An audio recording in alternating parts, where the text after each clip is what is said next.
आता एक दुःखद बातमी समोर येते। ज्येष्ठ अभिनेते मनोज कुमार यांचं निधन झालंय। वयाच्या 87व्या वर्षी त्यांनी अखेरचा श्वास घेतलेला आहे। देशभक्तीपर चित्रपटांसाठी प्रसिद्ध असलेले आणि भारत कुमार म्हणून प्रसिद्ध असलेले भारतीय अभिनेते आणि चित्रपट दिग्दर्शक मनोज कुमार यांचं वयाच्या 87व्या वर्षी कोकिलाबेन धीरूभाई अंबानी रुग्णालयात निधन झालंय। त्यामुळे दुःखद बातमी सध्या समोर येते। ज्येष्ठ अभिनेते मनोज कुमार यांचं निधन झालेलं आहे। हिंदी चित्रपटसृष्टीत त्यांचं योगदान हे अतुलनीय आहे आणि वयाच्या 87व्या वर्षी त्यांनी अखेरचा श्वास घेतलेला आहे। ज्येष्ठ अभिनेते मनोज कुमार यांचं निधन झालेलं आहे। वयाच्या 87व्या वर्षी त्यांनी अखेरचा श्वास घेतलाय। देशभक्तीपर चित्रपटांसाठी त्यांचं हिंदी चित्रपटसृष्टीतील योगदान हे अतुलनीय आहे।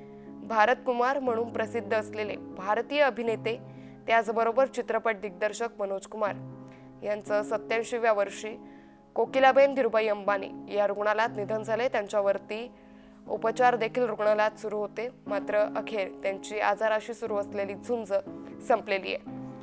हिंदी चित्रपटसृष्टीत अभिनेते आणि दिग्दर्शक म्हणून त्यांनी काम केलेलं आहे। त्याचबरोबर आता त्यांच्या या निधनानं संपूर्ण चित्रपटसृष्टीतून दुःख व्यक्त केलं जात आहे। ज्येष्ठ अभिनेते मनोज कुमार यांचं वृद्धापकाळानं आजारानं निधन झालेलं आहे। वयाच्या 87व्या वर्षी त्यांनी अखेरचा श्वास घेतलेला आहे। तर एक भारतीय अभिनेता, चित्रपट दिग्दर्शक, पटकथा लेखक, गीतकार असं त्यांनी हिंदी चित्रपटसृष्टीत काम केलंय। तर ते अभिनय आणि देशभक्तीपर चित्रपट बनवण्यासाठी ओळखले जायचे। तर त्यांना भारतात हिंदी चित्रपटसृष्टीत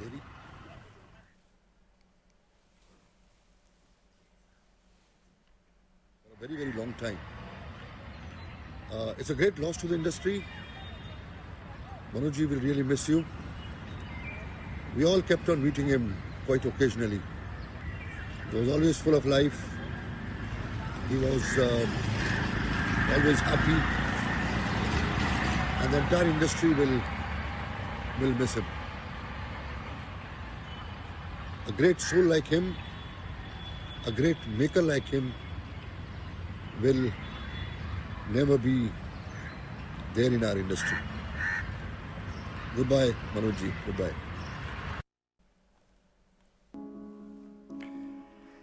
तर मनोज कुमार यांचं हिंदी चित्रपटसृष्टीतील महत्त्वपूर्ण योगदानामुळे आता हिंदी चित्रपटसृष्टीतून देखील शोककळा व्यक्त केली जाते, दुःख व्यक्त केलं जातंय।